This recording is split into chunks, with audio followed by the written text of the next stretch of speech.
পারলো না, অথচ বিজেপি তার প্রার্থী ঘোষণা করে দিল, তারা প্রচারও শুরু করলো।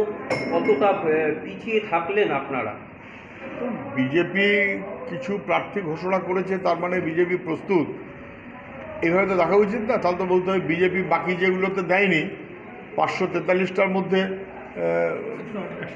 প্রায় 3 ভাগের 2 ভাগের চেয়ে বেশি তো দেয়নি, তাহলে সেগুলোতে বিজেপি অপ্রস্তুত, ওগুলো বিজেপি হারমে ধরে বসে আছে। তাহলে ওইটা কবে কে ক্যান্ডিডেট অ্যানাউন্স করলো তারপর সব নির্ভর করে না। বিজেপি তার মতো কিছু অ্যানাউন্স করেছে, তৃণমূল এখনও অ্যানাউন্স করেনি। আবার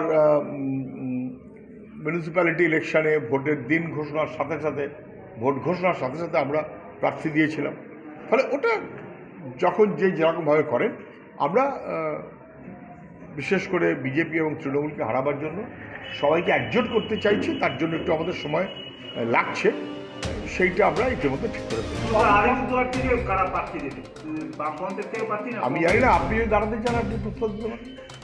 বলছি, কংগ্রেসের সঙ্গে আপনাদের জোট নিয়ে জোট প্রক্রিয়াটা কতদূর পর্যন্ত এগোলো, এখনো পর্যন্ত আমাদের আছে? আমাদের রাজ্যের সম্পাদক মোহাম্মদ সেলিম, তিনি কালকে একটা বিবৃতিতে সোশ্যাল মিডিয়াতে আপনারাও দেখেছেন, তিনি যেটা বলেছেন আমরা প্রস্তুত, 42টা কেন্দ্রে প্রার্থী আমরা প্রস্তুত। কিন্তু প্রার্থী দেওয়াটার চেয়ে বড় কথা হচ্ছে বিজেপি এবং তৃণমূলের বিরুদ্ধে মানুষের ভীষণ রাগ, ক্ষোভ। সারা দেশটা সর্বনাশ করে দিল বিজেপি, পশ্চিমবাংলাকে ধ্বংসের মুখে নিয়ে যাচ্ছে। এই দুইয়ের বিরুদ্ধে সবাইকে ঐক্যবদ্ধ করবার জন্য যদি একটু সময় লাগে, হয়তো লাগতে পারে, তবে বেশি সময় না লাগাটাই ভালো। আলিপুরের পরিস্থিতিটা যদি আলিপুরের পরিস্থিতি আমার চাইতে আমার বন্ধু কমরেড কিশোর এখানে আছেন, তিনি অনেক ভালো জানেন, তিনি বলতে পারবেন। যদি ইফ যদি বাট কিন্তু হোয়াট মানে কি, এ মানে হয় না। আমরা 42টা কেন্দ্রেই প্রার্থী আমরা আমাদের মতো করে স্থির করে রেখেছি, কিন্তু আমরা কোনোটাই অ্যানাউন্স করছি না এই কারণেই, বা করবো না এই কারণেই যে একটা প্রক্রিয়া চলছে, সেই প্রক্রিয়ার মাঝখানে অ্যানাউন্স করে দেওয়াটা খুব সমীচীন না। আমরা বলছি বাকিদেরও বলছি আর একটু স্পিড আপ। ওটা পাঁজিপুঁথি দেখতে হবে, পাঁজিপুঁথি দেখে আমরা চলি, ওটা তৃণমূল চলে, ওটা বিজেপি চলে। দেখলেন না শাহজাহান যে পুলিশের ঘেরাটোপের মধ্যে ছিল, কখন ঘোষণা করবে সব দিনক্ষণ থেকে হিসেব করে করতে হয়েছে। মাঝ রাতে, রাত্রি 1টার সময় উনি যেখানে আছেন সেখান থেকে 22 কিলোমিটার দূরে, অতএব সবাই জানে উনি পুলিশের ঘেরাটোপে আছেন। আমরা পাঁজিপুঁথি দেখে সব করি না। কংগ্রেসের সাথে তৃণমূলের কোনো গোপন আঘাত কিছু হচ্ছে নাকি, বা আলোচনা? সেটা কংগ্রেসের নেতারা বলতে পারবেন, তৃণমূলের নেতারা বলতে পারবেন। আমি কংগ্রেসও করি না, আমি তৃণমূলও করি না। এরকম কিছু মনে হচ্ছে বলতে পারবেন, আমি মনে করি না। যা হবে এইসব কিছু পরিষ্কার করেনি আর। তো একটা আমরা মানে সোশ্যাল মিডিয়াতেও দেখছি বা একটা জল্পনাও শুনতে পাচ্ছি যে উনি নাকি মানে সিপিএম এর পাশে বা বামপন্থীদের পাশে দাঁড়াতে পারেন।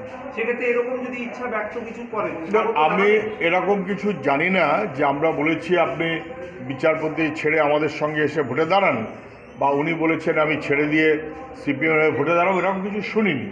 কিন্তু সাধারণভাবে একজন বিচারপতি তার বিচারপতির কার্যকাল শেষ হওয়ার সাথে সাথে অথবা শেষ হবার মুখে এরকম বিচার ব্যবস্থার গুরুত্ব সেইটাকে লঘু করে দেবেন, এটা খুব সমীচীন বলে মনে হচ্ছে না। কিন্তু আমি আবারও বলছি, যে কোনো মানুষেরই ভোটে দাঁড়াবার অধিকার আছে, বিচারপতি গাঙ্গুলি তারও ভোটে দাঁড়াবার অধিকার আছে, মানুষ বুঝবেন। এবং আমি বলবো চাকুরি প্রার্থী যারা ভরসা করছিল বিভিন্ন দুর্নীতির বিরুদ্ধে, যেভাবে উনি সরব ছিলেন, তাদের অস্বস্তি অভিজিৎ গাঙ্গুলির জন্য যদি হয় সেটা ঠিক হবে না। দাদা, যে তাকে নাকি ফোন করে বলেছে যে ইউনিয়ন টেরিটরি উত্তরবঙ্গে হবে না, প্রধানমন্ত্রী এসে সিএ এর কথা বলেন, কি বলবেন আপনি? দেখুন, আমি দেখলাম সংবাদ মাধ্যমে যে অনন্ত মহারাজ বলেছে যে তাকে দিল্লি থেকে জানিয়ে দিয়েছে যে ইউনিয়ন টেরিটরি করা হবে না। ওনার কথা থেকে মনে হচ্ছে যে দিল্লি বোধহয় জানিয়েছিল ইউনিয়ন টেরিটরি করা হবে। আমরা তখনও বলেছিলাম যে এরা ভোটের জন্য কায়দাবাজি করে, এরা কোনো আজকে যা বলবে কালকে ঠিক তার উল্টো কথাটা বলে, আজকের যা কথা বলে কালকে তার সঙ্গে মেলে না। ফলে এরা ব্লাফ দেয়, প্রতারণা করে, এবং সেই প্রতারণা করেছে মানুষের সঙ্গে। আমরা মনে করি গোটা বাংলা ঐক্যবদ্ধ রাখতে হবে, গোটা দেশ ঐক্যবদ্ধ রাখতে হবে। কিন্তু যারা মনে করছিলেন যে তাহলে তিনি বিজেপির হয়ে প্রার্থী হবেন, হলে তাকে প্রার্থী করা মানে বুঝি ইত্যাদি ইত্যাদি, দার্জিলিংয়ে তো গত কয়েকটা ভোট বিজেপি জিতে গেছে শুধু এই বলে যে আমাদের ভোটে জিতিয়ে দাও, আমরা গোর্খাল্যান্ড করে দিচ্ছি। ফলে মানুষকে ব্লাফ দিয়েছে। ভোটের আগে সিএ ইত্যাদি ইত্যাদি আমরা তখনও বলেছিলাম এটা মানুষকে প্রতারণা করা হচ্ছে এবং বেঠিক কাজ হচ্ছে, বেনাগরিক করার চেষ্টা করছে দিল্লি। আজকে কি বোঝা গেল? আজকে বোঝা গেল প্রধানমন্ত্রী এসেছেন, সিএ নিয়ে একটা শব্দ উচ্চারণ করেননি। আমরা যারা বলছিলাম সেটা সঠিক, মানুষ বুঝতে পারছেন। অথবা এই কি অনন্ত মহারাজ নাকি তিনি কি বলেছেন, আমরা যা বলছিলাম সেটা যে সঠিক, প্রতারণা হচ্ছে, বুঝেছেন। এখন পারলে ওরা প্রতারণার শিকার, জাল খুঁড়ে বেরিয়ে বলুন বিজেপি এবং তৃণমূল মানুষকে প্রতারণা করেছে, প্রতারিত করেছে, পারলে সেই কথাটা বলুন। আমাদের কথাটা স্পষ্ট, আমরা আগেও যা বলেছি এখনও তাই বলছি, গোটা বাংলা ঐক্যবদ্ধ চাই, গোটা দেশ ঐক্যবদ্ধ চাই। যত টুকরো হয় তত মানুষের বিপদ বাড়ে, তত দাপট বাড়ে দিল্লির, ওতে ভালো হয় না।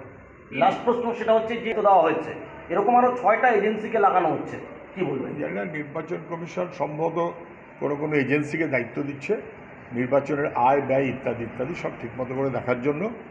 তার মধ্যে ইডিরও বোধহয় কথা বলেছে যে ইডির সমস্ত আয় ব্যয় ইত্যাদি ইত্যাদি খতিয়ে দেখবে বলেছে, ভালো করেছে, চেষ্টা করুক। কিন্তু আমি শুধু বলি ওই ইডি ভাইপোর টাকা বিদেশে ঘুরে বেড়াচ্ছে, 1.5 পয়সার কাজ করতে পারেনি। ওই সিবিআই তদন্তের নামে বিজেপির হয়ে তৃণমূলকে প্রশ্রয় দিয়েছে, সাহায্য করছে।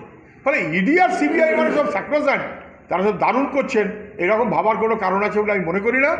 ইটস এ পলিটিক্যাল উইল যে আমরা কি সত্যি সত্যি মানুষের নিজের অধিকারকে রক্ষা করতে চাই। দেশের সরকার, রাজ্যের সরকার, নির্বাচন কমিশন, আসল কোয়েশ্চেন সেটা। ইভিএম সংরক্ষণ